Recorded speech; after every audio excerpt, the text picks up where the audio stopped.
But let's expand on one of those headline stories now. Police Minister Peggy Cele is saying he's shocked by the lack of adherence by shebeens and taverns as well as restaurants to the alcohol regulations during lockdown, and now vowing to crack the whip to ensure that the rules are followed. Some experts have commended the restrictions, particularly because of the relief experienced by trauma units at hospitals when the country went completely dry during level 5 of the lockdown. Professor Charles Parry is the director of the Alcohol, Tobacco and Other Drugs Research Unit at the South African Medical Research Council.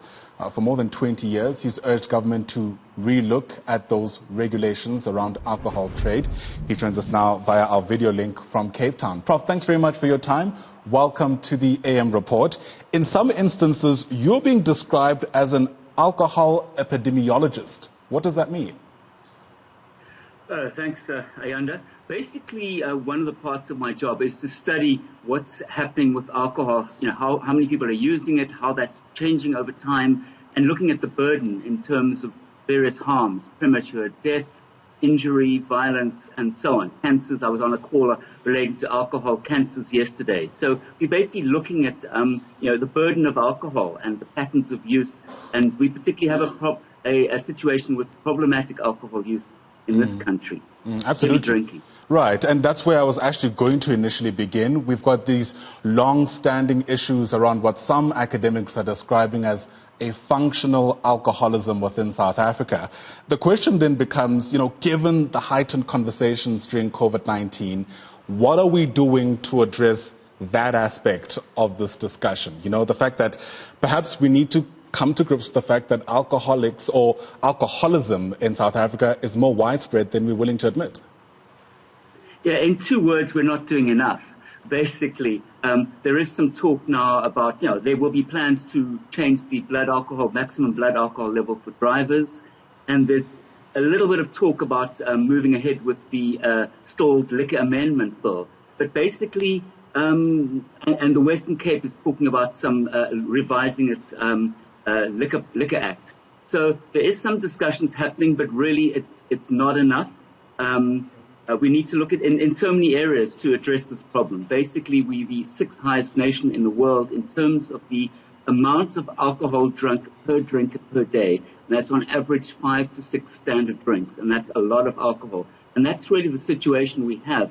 And there are various factors that are driving that. And those are the ones we need to look at addressing. Right, and we'll do that in just a moment. As a start, where do you think the weaknesses are? Is it because alcohol is just simply too cheap and accessible? Is it because the regulations have too many holes in them? Is it because perhaps players in the alcohol industry just wield way too much power and can't be held accountable?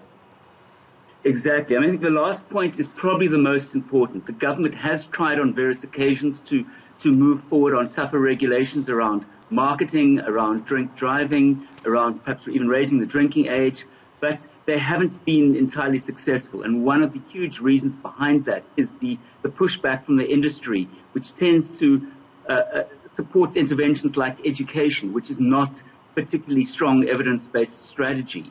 And so I think we need to get to grips with the pushback from industry, and the government needs to do its job of governing and develop good policies and then actually implement and enforce them. That's the problem. We have laws around drink driving 0.05, but they're not properly enforced. We need to probably reduce them somewhat, but then enforce them.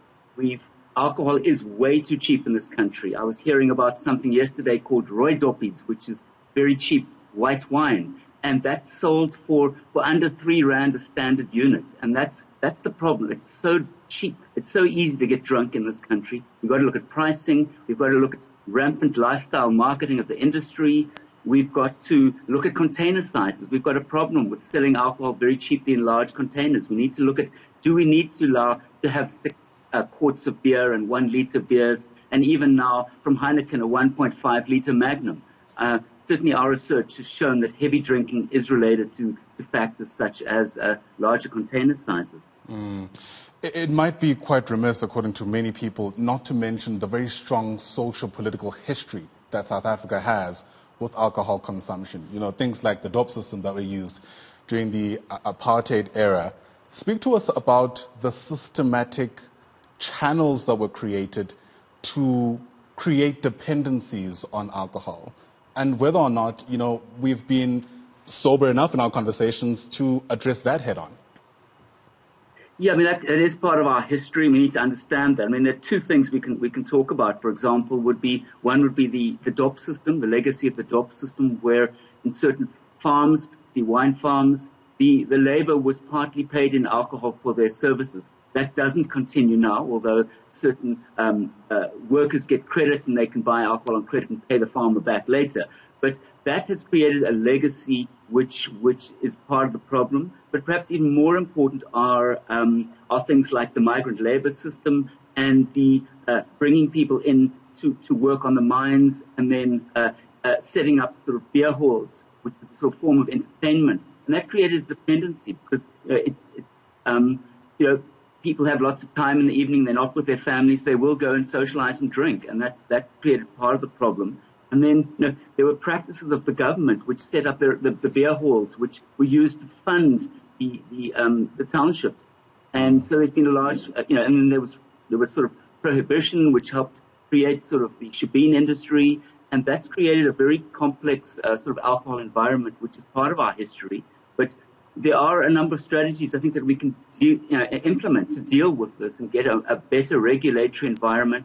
No one's saying we need to prohibit alcohol, but it needs to be in a situation where so much of it isn't consumed in heavy drinking situations. And I think we even have parts of the industry which are dependent on heavy drinking themselves for the profits. And that's parts of the, big alcohol players, and also people selling it in the retail sector who actually depend on their customers getting drunk in order to keep that's part of the business model, to make the profits that they or their shareholders depend on.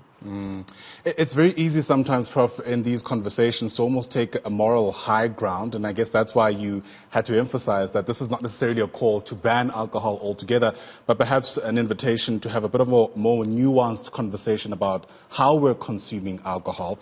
Speak to me about the police minister's comments yesterday.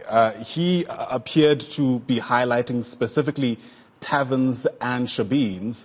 Given the complex scenario you've just outlined, how do we then place those comments? How do we make sure that the conversation does move forward and, leads to material change?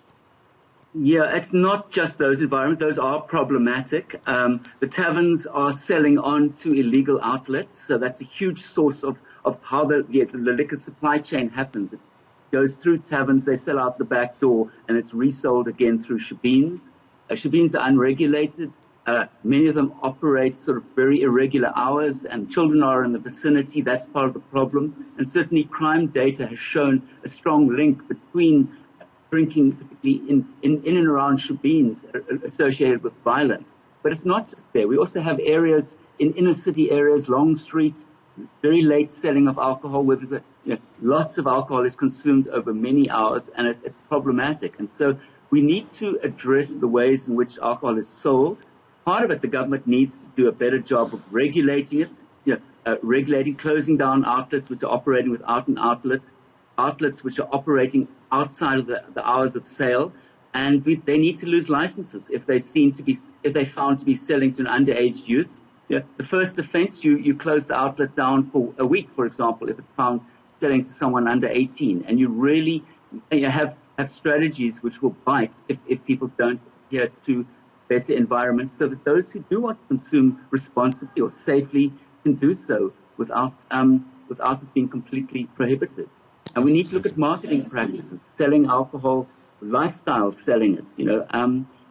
We need to have conversations around that too. Yeah, and hopefully this is the first of many conversations to come. Thanks very much for your time and for coming on to the AM Report. Professor Charles Parry is Director of Alcohol, Tobacco and Other Drugs at that unit at the South African Medical Research Council. Prof, once again, thanks very much indeed.